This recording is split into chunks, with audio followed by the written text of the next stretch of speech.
Така, добър вечер. А сега да представим диспенсъра на госпожата, която си го поръчвам от Италия. Ето го диспенсърчето на 3 нива с рибчиците. Една бутилка, втора бутилка, трета бутилка, може да се сложи чашка отгоре. Сега само лекичко ще го пусна, за да видите, че и работи. Как го казваме ние по нашия край, ако реки е добре цъцре. Имаше вчера едни питания, колко струва това, колко струва онова. А ти за една дъска сакаш толкова пари, приятели.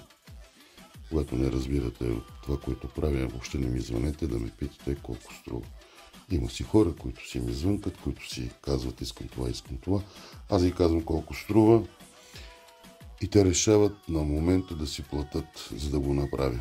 Имаше едни други, които вчера ми се разсъдиха, дори ми се караха по телефона.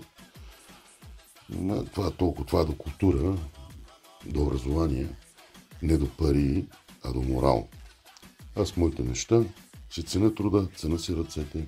Виждате, късно правя лайфа, по-точно видеото, за да показвам. Сега някой ме попита, защото тези са били много дебели. Да, ето други тънки вече съм направил. Нека да направя една такова.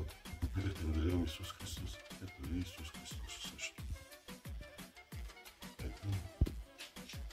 Имам и малки картинки.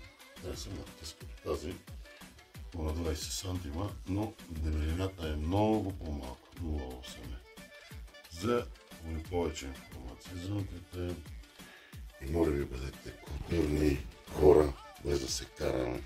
Защо го казвам това? Защото всеки един от нас парче за парчето хлеб. Ако на вас парите, които аз ги искам са ви много, достатъчно има в интернета, където да си поръчате.